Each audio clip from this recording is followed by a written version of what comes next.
Welcome to the deep dive. We open up the source material, peel back the layers of a complex, sometimes harrowing story, and give you the essential knowledge and context you need to understand the true impact of history. Today, we are deep diving into the history, the doctrine, and, frankly, the horrific legacy of the Family International. Which you probably know best as the Children of God. Exactly. And this is, it's a devastating look at intergenerational trauma. We're really focusing on how this religious movement systematically institutionalized abuse. Making it like a core principle, not just some accidental side effect. Precisely. Our sources detail the experiences of the second generation. These are the children born into this world of total control, and they grew up to stage this definitive collective revolt against the very organization that claimed to be their only path to God. And the most tragic, maybe the most violent flashpoint of that revolt, it began on a cold night in the Arizona desert. We really have to start with the story of Ricky Rodriguez. Known inside the cult as Davidito. Right, the Messiah child. We need to set the scene for his final, meticulously planned act of vengeance. Okay, let's pull the lens in. January 7th, 2005, a cheap, pretty bare one-bedroom apartment in Tucson, Arizona. Ricky Rodriguez, he's 35 years old by this point. Yeah. He was this former, very reluctant child icon of the Children of God. And he's spending his Friday night preparing for something. And the scene itself is just jarring, isn't it? The sources paint this picture of, well, seeming normalcy layered over absolute horror. Yeah, he's sitting there sipping a beer, he's wearing a maroon muscle shirt, and he's got Sum 41's album, Chuck, playing. Heavy stuff. It just sounds like a regular guy winding down, you know? But he's not winding down. He is methodically inventorying the tools he needs for a murder-suicide. And the sources really reveal the extreme calculation here. This wasn't some impulsive snap. It was cold, precise planning. Oh, absolutely. The arsenal he had laid out. It's like a blueprint for maximum damage, maximum efficiency. You've got a Glock .40 caliber handgun, multiple magazines loaded with golden saber hollow points. I mean, seriously, lethal ammunition. Then there's a 775,000-volt stun gun, various gags, duct tape. In this detail, it just speaks volumes about his state of mind. Yeah. A K-bar Marine Corps knife. But not just any K-bar. He hadn't just grabbed it. He had personally filed the blade down to a precise 17-degree angle. Why? His notes specified it was for efficient cutting. He was focused on a specific physical outcome, almost mirroring the kind of psychological destruction he felt he'd endured. Wow. That level of methodical preparation? It's staggering. It tells you this man who was raised to believe he was practically divine, a prince, you know. Yeah, destined for glory. He'd spent years internalizing this trauma and planning this final mission. He even duct taped an electric drill. To muffle the sound, he was anticipating every contingency, wasn't he? Exactly. And he didn't keep his motives hidden either. He set up a video camera. He recorded a final statement. And he was explicit. He said his purpose was taking out the scum. Referring directly to the leadership of the Family International. The ones who, in his words, were not even fucking sorry for the decades of abuse, the sexual exploitation, the systemic violence against him, and really the entire second generation. This was so much more than just a crime of passion. It was like the ultimate horrifying explosion of all this repressed generational rage.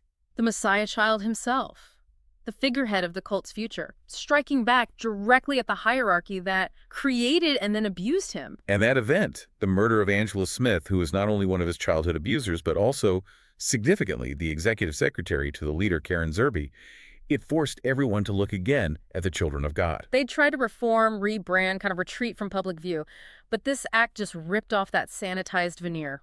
So our mission today is to move beyond that single awful tragedy.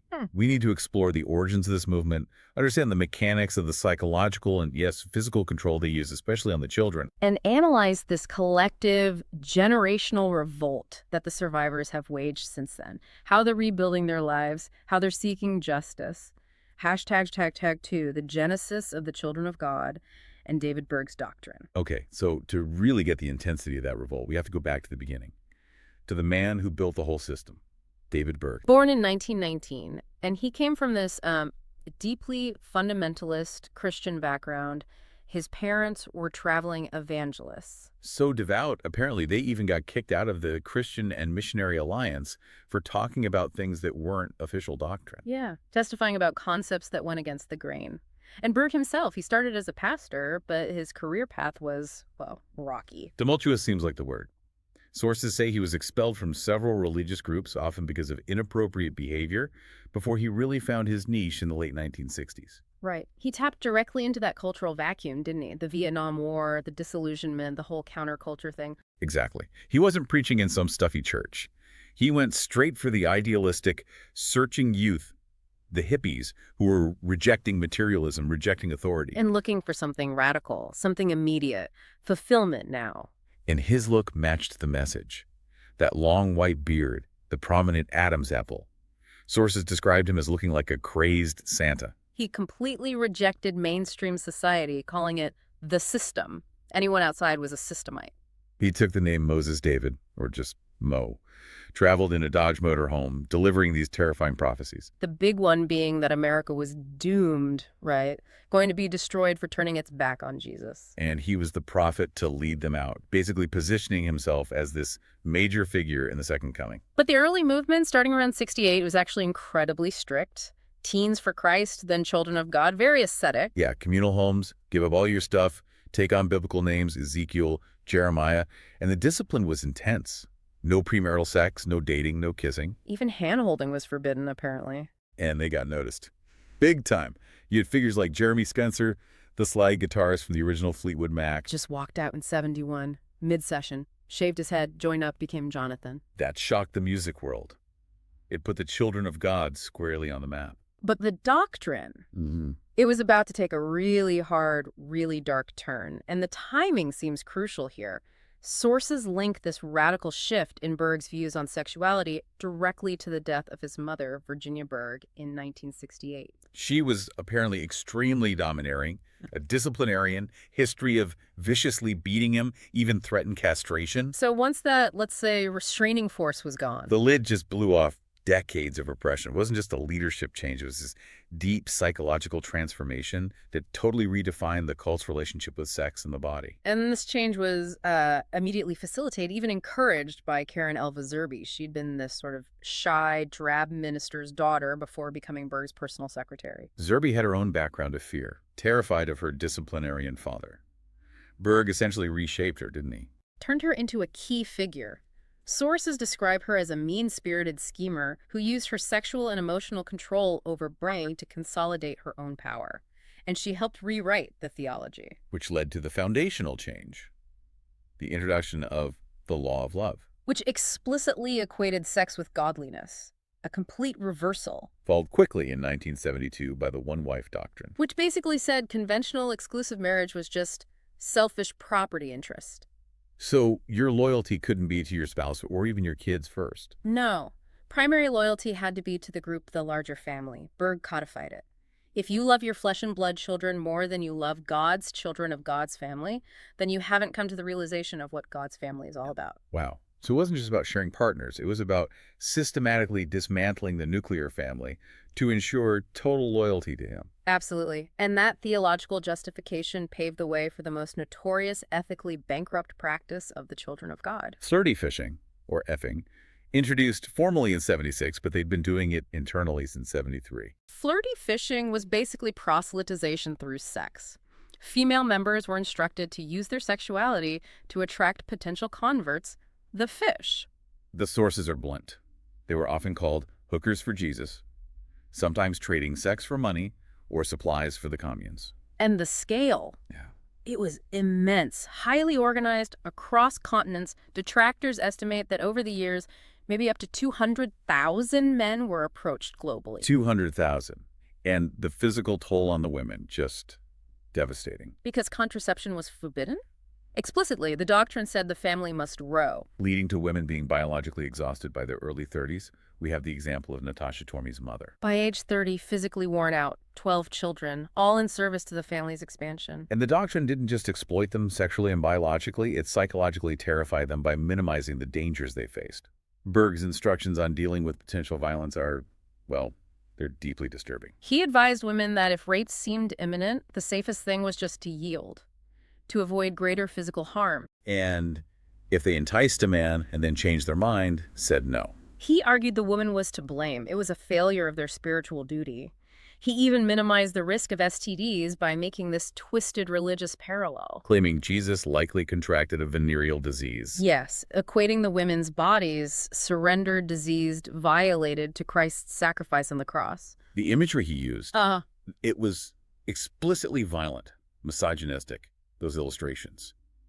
A naked woman pinned to a bed by a giant nail through her vagina, right next to Christ on the cross. the message couldn't be clearer. Your pain, your body, your violation, it's all a sacred, Christ-like sacrifice for the family. And we have to note his specific targeting of the feminist movement. Oh yeah, he saw them as a direct threat. Called feminists sickening, selfish women. Claimed TFI's duty was to brainwash them back into motherhood and servitude. So this whole doctrinal shift, from strict asceticism to this weaponized, highly organized sexual exploitation, it was all engineered, wasn't it? Absolutely. To give Berg and his inner circle, especially Zerby, absolute power and control over bodies, minds, children, money, everything. Hashtag tag 3, the highly controlled childhood of the second generation. So this highly sexualized authoritarian world, Yeah. that was the only reality the kids of the second generation ever knew. Right. Unlike their parents who chose to join, these kids were born into it. They were trapped, controlled, subjected to this pervasive system of indoctrination. All designed to make sure they never even knew, let alone desired, life outside the commune walls. Isolation was absolutely key. Children were raised to live in constant fear of systemites, anyone outside the family. That the outside world wasn't just secular, it was actively evil, out to destroy them. And this pervasive fear led to one of the most, I think, intellectually torturous doctrines they had to internalize. Deceivers yet true. Deceivers yet true. What did that mean in practice? It meant that lying to bad guys, authorities, police, journalists, social workers wasn't just okay, it was a sacred right and responsibility. Think about the mental gymnastics that forces on a child. You're taught honesty is good, but then you're drilled to lie to protect the family. To be true to God by being deceivers to the world. It's profound cognitive dissonance. And they practice these persecution drills constantly. These weren't just theoretical, were they? No. These were intense coaching sessions, word choice, emotional control, making sure the family's reputation stayed spotless. The mantra was specific. Nobody ever hit us. Nobody ever touched us. We could see our parents whenever we wanted. And the emotional weight they put on these kids, just astronomical. They were told repeatedly, if you slip up, say the wrong thing, you could be responsible for your parents being arrested, the whole family being destroyed. Survivor Daniela Mestianic-Young talked about realizing the adults were acting all peaceful and reverent, but secretly terrified the police might find out about Uncle Jerry's punishment sections. That fear of the systemites, who they were told slaughtered children like at Waco, it was paralyzing. And on top of that, their education was completely sacrificed. Yeah, the policies on outside schooling were inconsistent, but often it was just forbidden. A lair of the devil. Poisonous ideas like evolution, secularism. Even the home-based education was fundamentally inadequate, wasn't it? Totally. The teachers within the movement usually lacked formal training. The curriculum was heavily spiritualized, missing basic science, advanced math. National Geographic was banned because of evolution. And study always came second to fundraising. Litnessing. Right. Kids pulled out of lessons to go sell pamphlets, cassettes. The commune's survival came first. The result, extreme educational gaps. We see examples like the twins Flor and Tamar Edwards. Didn't learn to read until they were 9. 9! Just because instruction was so chaotic and always interrupted for fundraising. And this deliberate deficiency, it served a purpose, didn't it? 2 purposes, really. First, kids lacked the intellectual tools to question the ideology. Second, they lacked the practical skills to survive if they ever did manage to leave. And then there was the discipline system, designed to keep kids in line, subservient, but it was horrific. Leaders actively encouraged corporal punishment. Not just a slap, but systemic violence meant to stop kids being tempted by the outside world. It often crossed into what survivors clearly call torture. So the punishments sound elaborate, humiliating, forced silence restrictions for days. Wearing signs publicly, I need to count my blessings. I am on silence restriction for telling lies. Just pure shame tactics. Public beatings were common too, using specialized paddles. With holes drilled in them to reduce air resistance, increase the impact. The calculation in that cruelty. It's chilling. All in the name of godly discipline. And isolation was used frequently, which often just created opportunities for more abuse. We have accounts like Natasha Tormes. She gets a fever, gets put in isolation in a shed. And realizes the person assigned to look after her is the man who'd been sexually abusing her. The very structure meant to punish her provided the perfect cover for her abuser. It's systematic. Then, in the mid-late 80s, you see this surge of teenage rebellion, the crisis of the second generation. Right. These kids hadn't bought into the initial 60s dream. They only knew the drudgery, the control, the abuse. They started pushing back. And the leadership's response was just brutal and institutionalized. They set up what sources basically define as brainwashing facilities. The teen training camps, TTCs, and Victor programs. Globally, Macau, Philippines, Brazil. Let's unpack brainwashing facilities. We're not just talking tough love here. No, sociologically, this means total confinement. Hard labor designed to break you down physically and mentally. Constant humiliation. Intense, relentless, ideological retraining. The goal was to systematically dismantle their personality, the one daring to question and rebuild a completely subservient, unquestioning soldier for the family. They used forced public confessions, shaming rituals, physical mistreatment. If a teen resisted, even more humiliation, more beatings. And the language shifted too. First, they were delinquent teens. Then the leadership ramped it up, calling them rotten apples, shifting the blame entirely away from the abusive system onto the victims themselves, dehumanizing them. Maybe the most horrific example of this is what happened to Mary Berg, David Berg's own granddaughter. Described by her nanny as almost nearly perfect, but she made the mistake of questioning her grandfather's hypocrisy. Her punishment, sanctioned from the top, was swift and brutal.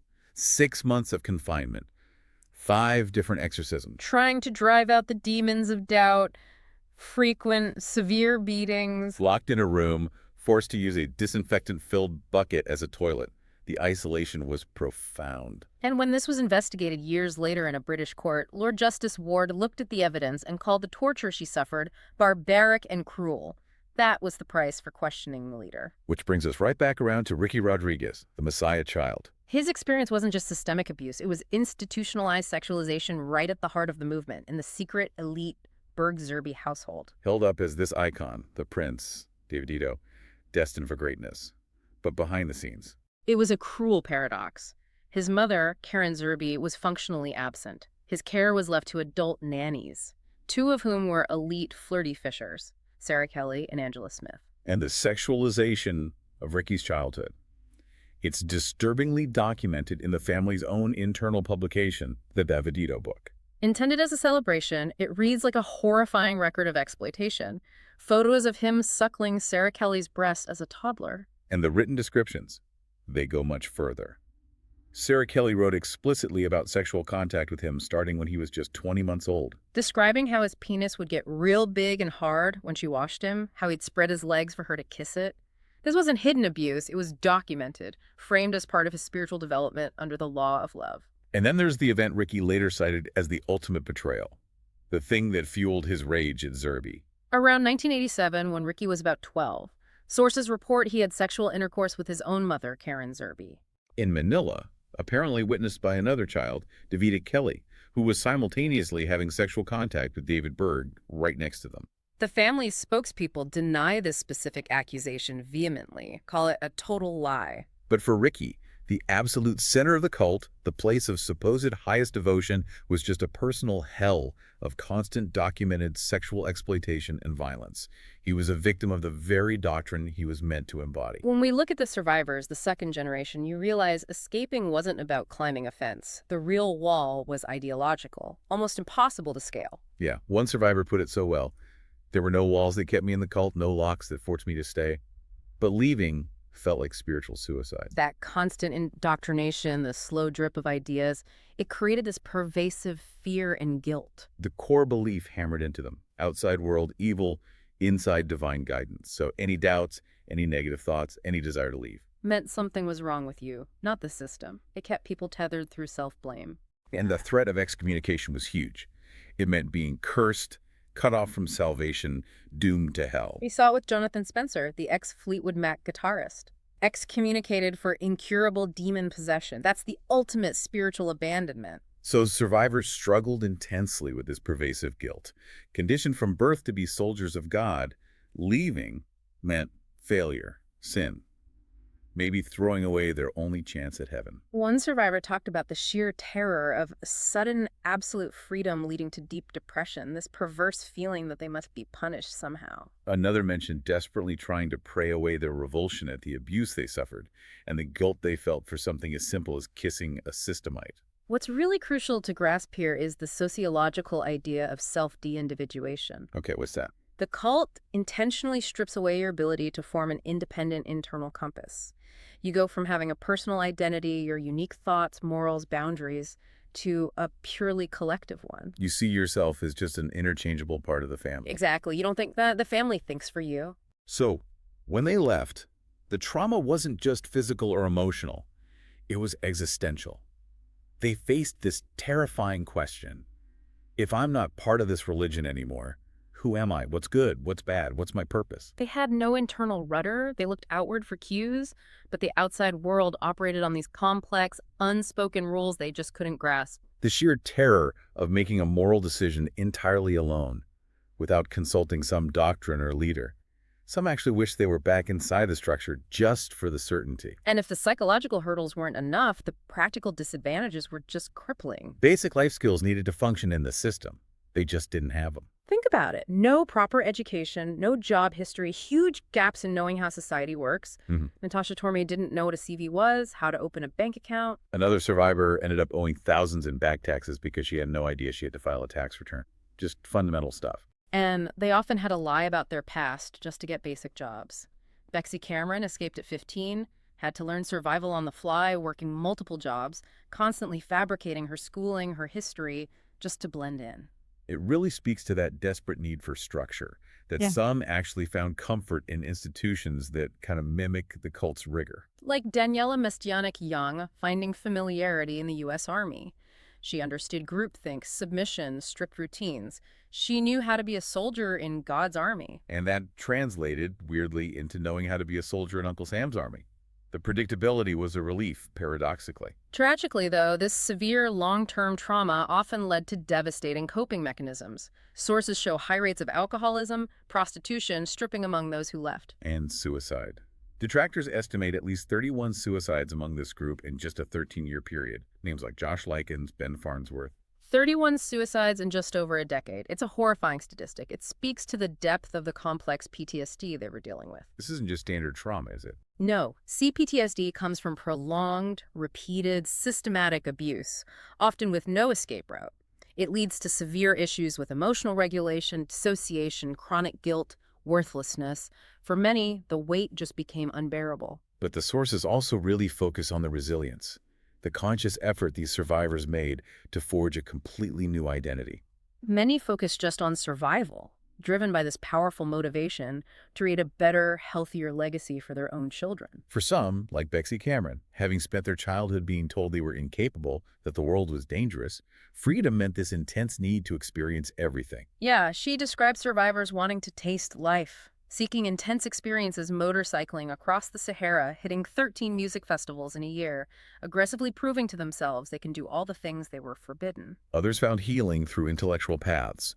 Lauren Hu, who escaped, talked about coping through voracious reading. Connecting with authors like Mary Carr, Jeanette Walls, people who turned terrible childhoods into compelling narratives, realizing her story could also be meaningful, useful, not just private shame. The ultimate healing, though, as survivors seem to define it, it requires this radical self-awareness, taking radical responsibility for their mental health. Moving away from the victim hole, as one put it, recognizing that their trauma symptoms, the dissociation, depression, fear, were initially just normal coping mechanisms utilized in abnormal circumstances. So for them, creating a good life, one that's happy, healthy, and yours, it's almost a political act, a theological act even. Definitely. It means defining their own values, their own moral compass, choosing love and stability in direct opposition to everything the Children of God doctrine stood for. #V, the climax and the legacy of the revolt. And understanding that immense psychological pressure on the second generation, that's absolutely essential context for Ricky Rodriguez's final violent act. After leaving the cult in 2000, he really struggled to adjust to the system. He told his wife, Alexia, that if he couldn't bring his abusers to justice, he'd kill himself. The trigger that reportedly broke his attempt at normalcy was surprisingly mundane. A simple fender bender on the freeway in spring 2004. Not a huge crisis, but enough to shatter his fragile composure. He told Alexia, "I'm just existing. I just don't want to do this anymore." So he packed up his life in Tacoma. Fueled by this need for vengeance, he set off on his final mission.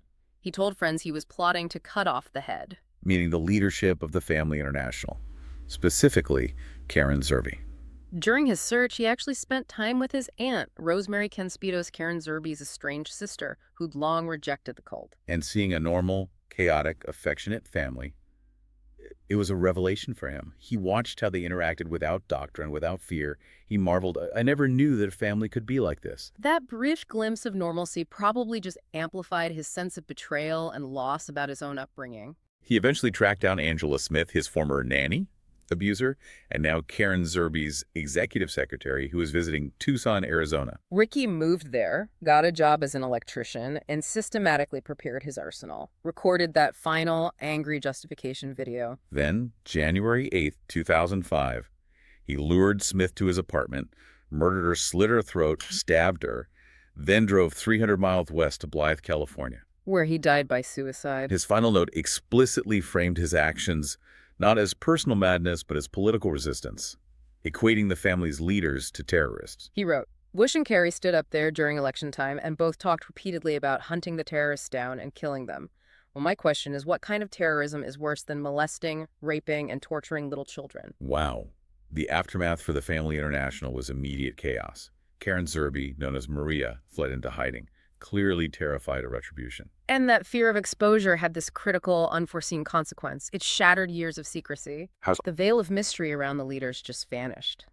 2 months later, March 2005, recent photos of Zerby, the first time many members had seen their leader in over 20 years, got published on the anti-family website, xfamily.org.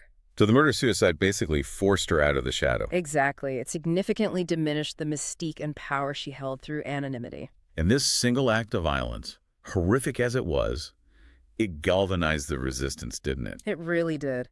The second generation, united by trauma, established active networks like movingon.org, demanding justice, accountability, creating spaces to process their collective trauma. This was the generational revolt finding its voice. Meanwhile, the Family International, which now claims it's just a small online network of maybe 1,400 people, has attempted this corporate whitewashing. They formally disbanded most communes in 2010. Now they focus on touting their charitable projects as proof they've reformed. But that image management just frustrates the survivors even more, right? They feel forgotten. And rightly insist the group should have faced a full reckoning, not just been allowed to rebrand and fade into the digital ether. And the danger is still real, because accountability is so elusive. Alleged abusers are still out there. The sources document Sarah Kelly Ricky's primary alleged abuser and nanny was found in 2018, working at a Christian NGO in Costa Rica. Dealing with vulnerable women and children. Yes. When authorities were alerted to her past, she immediately fled. Her whereabouts are unknown now. That's the constant terror for survivors, isn't it? Knowing the people who harm them are free, maybe even working with other vulnerable people, sheltered by the obscurity of a rebranded cult. And what's fascinating is the leadership's ongoing defiant reaction.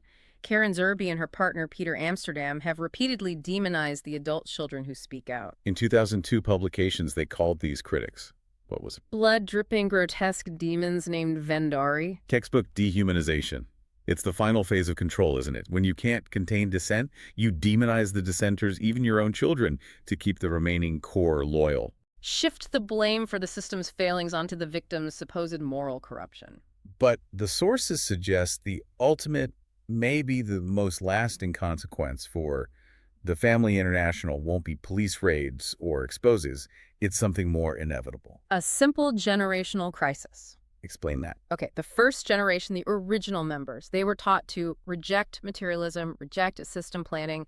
They made no financial plans, no medical provisions for old age. And now they're aging. They need care. But the problem is the adult children, the second generation, are overwhelmingly unlikely to provide that support. Why would they? Exactly. They feel their parents actively blinded themselves to the abuse, and many still delude themselves by staying attached to the group. They were exploited as kids to serve the family. And they're refusing, collectively, definitively, to be exploited again as caregivers for the generation that failed to protect them. That generational severance, it creates this deep existential crisis for the aging core of the movement. Hashtag tag 6 hours. So our deep dive into the Family International, the Children of God, it reveals this truly devastating system where the highest spiritual ideals demanded the absolute subjugation of the individual, especially children. Abuse wasn't some unfortunate byproduct, it was structurally sanctioned, baked into a twisted theology that equated sexual exploitation with divine love and obedience with physical torture. And the survivors of that second generation, they face this alien world burdened by complex PTSD, spiritual terror. It's almost unimaginable. But their stories, collectively, they offer this crucial lesson on resilience, don't they? The absolute necessity of defining your own values outside of whatever system you were raised in. And the eventual triumph you can find in creating a life that is fundamentally, happily, healthily yours. So if we zoom out, look at the bigger picture here from all these sources. What's the ultimate takeaway? Well, the Family International was founded on this idea of the family of God, right? Insisting this collective trumped all biological ties, all legal responsibilities. Yet the sources clearly show the ultimate long-term consequence of that totalistic, abusive structure is exactly the opposite. This profound generational severance we just talked about. So what does it mean for a movement so fixated on creating this eternal family to realize the very children they raised have actively chosen to reject them, to refuse to be their support system in old age? It really raises a huge question about the long-term sustainability of any kind of charismatic control once that next generation reaches critical mass.